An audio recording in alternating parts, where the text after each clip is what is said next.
Welcome back to the Fitness, Wellness, and Longevity Podcast. If you are new here, we are all about optimizing the health and performance of the ageless athlete.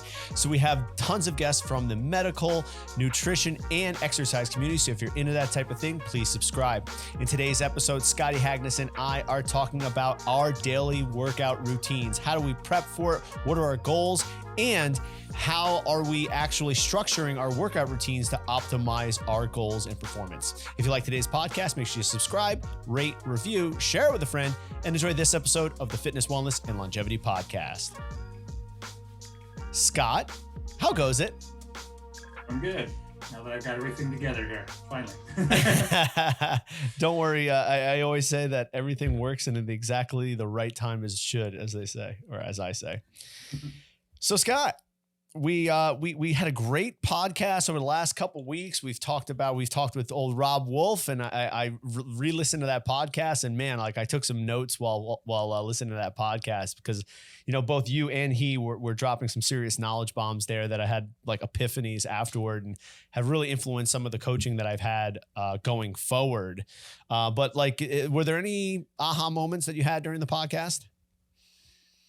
There were a few for sure, and I need to go back and listen to all the parts of it again because you know, toward the end, talking about electrolytes, you know, a lot of that you know, benefits of higher sodium intake I'd been aware of, but he had some other points in there that I was not aware of that were kind of like you know, yeah, oh for sure, stuff for sure, and yeah, for sure. You know, he's such a wealth of knowledge on so many fronts, and then also just so much years of experience in this whole thing too. Yeah, for sure. And it was a nice segue into our topic today, because during the conversation, you know, he mentioned his coming across somebody who was like, hey, should I be doing this exercise? And he goes, well, that depends. What's your goal? And they go, I have no idea. And I thought it was a good opportunity because there's a lot of people out there who are trying to kind of figure out their training and their purpose by, you know, seeing what's out there and seeing what some of the more well-versed and more experienced athletes and coaches are doing for their training. So I figured we throw our hat in the ring and let everybody know exactly what we're doing for our training. And that's kind of the conversation today. You ready to dive in? Yeah, that sounds great. So I think the first thing that I always like to do, and again, that kind of harkens back to the conversation with Rob is, you know, what is this seated in? What's it grounded in? And we have to have some kind of purpose and goal when it comes to your training. And, you know, and a lot of athletes that I particularly sit down with when they're like, oh, I want an exercise program or I want to start, you know, doing some kind of routine. I go, okay, great. But like, what do you want to do? Because without that, there's no direction. What are your thoughts on that, Scott? Yeah, you have to have something you're trying to achieve within your training ought to be aligned with that, whatever it is. And, you know, that can run the gamut, you know, and also like, what do you like to do? Like you said, is another good question too, because if somebody likes doing, you know, certain types of training and things, and they don't like other kind, even if I see actually that stuff over there, that's what you really need, you know, I'm probably not going to be successful if that's all I give them without, you know, educating them on why they need it, feathering it in with a lot of stuff they like, you know. So you have to at some point meet them where they're at. For sure. But I think there's also, and this is actually a conversation that I had today, and one of the most comfortable things that I have, you know, in my personality and my perspective is I take people at their word in terms of like their no. And they're like, oh, do you like to do that thing? No. Okay, let's move on. Instead of asking why. Right. And I think that's a very, very important but uncomfortable question. So if I talk to an athlete, it's like, oh, I don't want to squat today. It's like, oh, okay, let's do something else. And I'm very quick to kind of just, I'm fine with everything. It doesn't matter. There is, you know, nothing matters. But like, you know, I don't think that's a healthy balance. So, you know, I asked this person in particular and I was like, okay, so I'm just curious because I'm trying to learn. And again, like I think the idea of curiosity, I'm trying to learn, I'm trying to understand, like, why don't you want to do this thing? And they were like, well, that means I would actually have to like work on it and get better. And I think there's a part of me that just doesn't want to get better and doesn't want to have to take a step back, because it, like, maybe, I mean, they didn't put it this way, but the way I figure it is egoically, they can't take that hit. So it's like, I'd rather not do that thing and not even look at it than actually just take I mean, for some people, it might be literally one training session to fix it. It might be a bit longer for others, but that's a tough question to ask. So again, your perspective on that, Scott. Are you okay with the why don't you want to do things? I'm typically, I'm going to ask why. If I'm working with someone, I always ask, a number of questions. I kind of read their body language, find out. And, is it a reason like, actually my knee's been bothering me, and so that's why I don't want to squat today. Okay, then that's something we should definitely address in some manner. Yeah. Or is it just, garbage sleep and they just don't feel they have the energy to bring to squatting because it's kind of high effort, or like you say, it could be many reasons. But I usually actually do I usually probe at it. And to be more specific is like, oh, I hate that movement. And then like, okay, like, all right, so you hate that movement, but like, why do you hate that movement? It's like, well, I'm not good at it. I'm like, okay, so why does that matter? And the best example that just pops out in my mind is when James Fitzgerald had used so many times before when we did like the CCP stuff. He would prescribe box jumps for women, and they hated doing it. And he was like, well, what's the deal? Is it like hurt your knees? Are you just like afraid of hitting your shins? And for a lot of women, it was like a self-conscious thing because their boobs would move in the air. And I mean, it just stuck out. Maybe Freudian wise, it stuck out. But yeah, there's like a lot of different things that like may not be a physical limitation, but might be, a more of a psychological limitation for some people. That might be a little bit of probing and just shining a light on something. But I think as a coach, the only way we can do that is if we're comfortable shining a light on ourselves first. And that's why I think this conversation is very important, because it's like, if we can't shine the light on ourselves and be like, oh, I don't want to do that thing. Okay, why don't I want to do that thing? Oh, it's because I don't want to be uncomfortable. It's like, okay, cool. Now I got to do this thing so that I can sit in front of somebody and be like, I am in the same boat as you. I don't feel comfortable doing this shit, but I do it anyway. So I guess that's a segue into Scott. What's your training look like these days? Well, it's sort of, so what it is right now has changed a little bit, but I mean, I try to train on a little bit of a seasonal manner, which I think I've talked about it a number of times in the past. I finished a phase in the summer where I was doing both some endurance work for a long bike ride, but I was also doing speed and sprint work, which I was continuing here into the fall. And I sort of wrapped that up partly out of that I have an elbow tendon that's flared up. That's kind of had to change things. And unfortunately, the arm swing of sprinting turns out to be something that is particularly bad for it, oddly enough. So hammy's good. All those things are good from sprinting, but not that. So I'm kind of moving into kind of in the fall, fall and early winter, I tend to do kind of a structural balance, rebuild the body, kind of an off season. So not unlike an athlete in off season, I'm going to look at all the little movements. What do I still have? Where do I lack? Where can I build and improve? And I will probably do a bit of a hypertrophy phase. So I'm just in a transition to all those things right now, while still keeping all the various pieces that I always work on. Flexibility work certainly is embedded in that.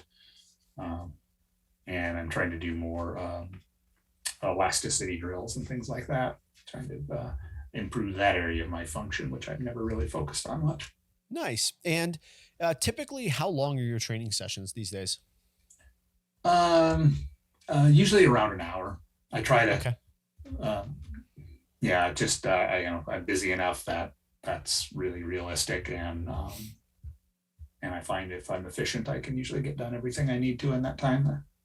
And how many days a week are you training now? I would say I typically do something you could call training probably 6 days a week. Yep. Sometimes so even 7. One full off day where you're basically doing anything. Yes, maybe a little active recovery or something. Yeah. Sometimes it'll be a weekend day. I won't do anything, but since I ride a lot on the weekends, A lot of times those can actually be fairly active. In that case, typically it might be like a Monday would be a down day. And also, Scott, do you take into account the amount of physical activity you do while coaching? Because obviously, you're probably coaching what, like how many hours a day do you coach now, Scott? Oh, it varies, but I would say I guess on I average. probably average at least 4 to 5. I think Yeah. yeah, 5.5 today. I know, which is maybe a little more than normal, but Yeah. And in those coaching yeah. So sessions, are you fairly active or are you sitting on your keister? most of them I'm fairly active. I Yeah. mean, a few of them are over Zoom. I mean, even then I still demonstrate and do things, of Yep. course. So it's not completely inactive.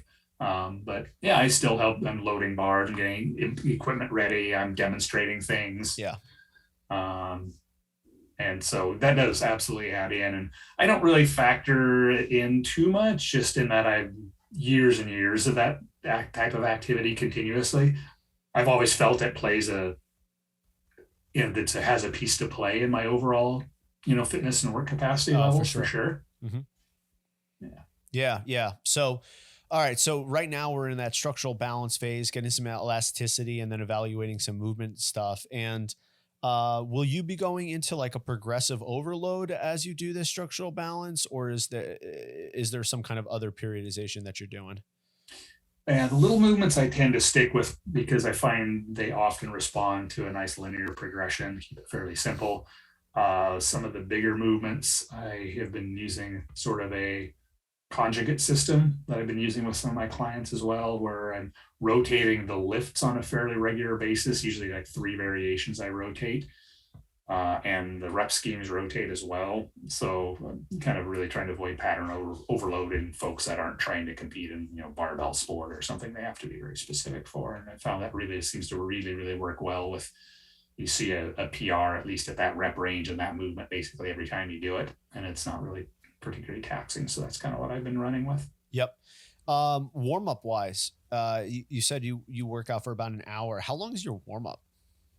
And now, given Uh, the caveat that you said you are coaching for about 4 hours a day, so I don't know how much, and I you're warming might up like come in, 4 or 5 times. literally, yeah, I might come in really mobilized. 10 minutes is a long warm up for me. Yeah, I don't dick around there. I'm like, you move enough, I stay pretty mobile. I have a few specific things I know I need to do based on what I'm doing. Um, and that I check in with. But another important piece to my training that is that morning joint mobility session I do every day, yep, 7 days a week, 365. And so I have a good idea of where things are already. So I already know this a few hours later when I go into my session, and it doesn't take that long. yeah. That's a great point there, Scott. Is that if you are doing something every day where it preps your body, you don't need that 45-minute warm up in mobility WOD. You know what I mean? As a Yeah. matter of fact, I did uh, without getting too far down the rabbit hole for me, but like I recorded a run warm up I do for my conditioning. Um, and with explanation, it was 7.5 minutes. And then when I edited it out, all the explanation, it was little less than 5 minutes. And I will literally do that for my conditioning. Like that will be my warm up. Mhm. and if I Yeah. and if I feel spicy, I'll go for like a run beforehand, or I'll run with the dog or something like that, just to kind of get my heart rate up a little bit. But it's like Yeah. that's it. So warm up wise, and then obviously in this phase, the structural balance phase, it's weight training, different types of modalities, body weight work, that kind of stuff. Scott. Mhm. Yeah. And I've been doing more body weight work, like, single leg squat type variants. I guess it's not technically always body weight, because I often will have to add some dumbbell weight to make it, Yeah. productive. But Yeah. um, yeah, it's just smaller movements. Once this elbow tendon gets back on board, which it should be a few weeks, I will probably do at least a limited amount of heavy hinging variants in the rotation. And when you say heavy hinging, are you talking about things like trap bar deadlift, that kind of stuff, conventional deadlift? Yeah, yeah, I would use trap bar, conventional, then liking doing some Jefferson deadlifts, so split Ooh. leg stuff. So Yep. I would rotate a few different items. And you're doing like ways like that through. are you doing like a classic Polkman split where you're doing some kind of like high CNS movement and then some lower CNS movements and hypertrophy work, or is that, or are you doing I mean, more? that's kind of how I still sequence it. Yeah. Yeah. I mean, now I'm doing the elasticity work Oh, okay. on the early end, which is nice because it is definitely has an aerobic component to it too, as well. It's going to warm you up. Mm-hmm. And I would say 2 days a week, I do some explosive thing also in there, whether it's a little bit of depth jumping or contrast jumps, where loaded jumps, and then French contrast holding the band for more height, things like that. And then I'm going to go into the higher CNS movement, whatever that would be. Yeah. I like that. That's actually a really good way to kind of really prep tissue and also fire, motor patterns and get your CNS fired up a little bit rather than having it the first thing to do. Yeah, I recall, just seeing the power of that, back when Ido Portal in his early years stayed with us, and we would train, and we did, had a little experiment he had us do one day, where we were doing some gymnastic strength type stuff, and it wasn't feeling all that good, and so we stopped and we did completely unrelated jumps of various forms. It was knee jumps, so jump from the knees onto as high of a box as you could, which has this definite fear factor piece to it at some point too.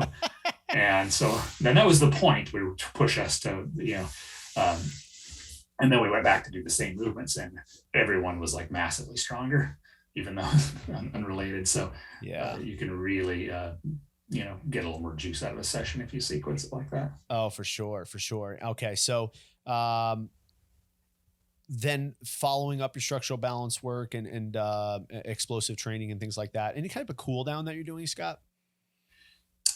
In an ideal world, I do a small amount of kind of breathing work of some form. Just try to ramp this, the autonomics down a bit. Feels good to me. And I just kind of pick a different position or another and hit that. Yep. That doesn't always happen, but I often, so I am pretty regular with doing some form of breath work. I might happen down here in the office at some point later in the day, and I get it done. Yep. So all in all, an hour, and you're training. Are you training an hour 6 days a week, or and also are you still doing any kind of underlying aerobic work during this training cycle? Yeah, it's probably more than an hour if you count like all the things. I mean, riding is basically my conditioning because it's definitely mid aerobic heart rate range the whole time. That can go over an hour, and sometimes I do that and do some training on the same day. So I would say all in all, things I call training probably definitely average over an hour a day, every day of the week. So in total, probably, let's say 7 hours of training a week, because you kind of leak over each of those hours. So yeah, I would 10, say 15 minutes extra. I could add it up and have a figure next week. I would say it's probably 7 to 8 easily, if not even 10 on average. There you go. So pushing 55, training 8 to 10 hours a week. That's pretty awesome. And I mean, for me, that doesn't feel, I've trained so much for so long. Yeah. It does not feel taxing. I'm not, pushing the edge. Yeah. And not to mention that the periodization that you're doing, the supportive stuff with nutrition, the deloads and offs train, like where you're like, okay, I'm just going to go away and not do anything, maybe walk and do that kind of stuff. But, I just want to point out that like, this is how it's done. I mean, Scott, you've been training for 30 years now, probably, right? Aside from, outside of your riding career. Yeah. And you're still pushing, decent weights, in some ways, probably making some PRs here and there, I imagine still, right? I do get some PRs still. Yeah. That's freaking gangster, man. So it works, and yeah, just have to be consistent. And like you said, I think being able to rotate focuses, nothing gets all that stale. I don't burn patterns out. I've been having a lot of tools in the toolbox and modalities that, the more you learn over time, it's pretty powerful that you can switch implements, right? If I want to do a bunch of kettlebell work, I know how to do a lot of kettlebell lifts, and I put time in years ago. And that's I still a great remember point. If I want to do heavy barbell work, I know how to do that. If I want Olympic lift, I know how to do gymnastics, if I want to run, all these things, right? And it gives you the spectrum that you can work through. In terms of the structural balance work, Scott, are you consistent with things like, straight out of the textbook, hinges, presses, pulls? Is there anything else that you can hang your hat on and be like, oh, I do this also, that really has been a big part of my training? Oh, like as far as structural balance factors that Correct. maybe are not the classic ones. Yeah. I still certainly check in on the ones that probably by now almost everyone knows of Polikin's, his structural balance ones, but there's really quite a few beyond that I'm going to look at as well.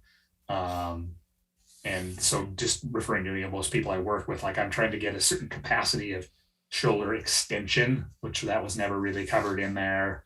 I'm looking at some of those things, some wide leg things. So some of these things that are important, but that we don't always get in those. So, some I have some metrics around some of those things that I've kind of parsed out and found.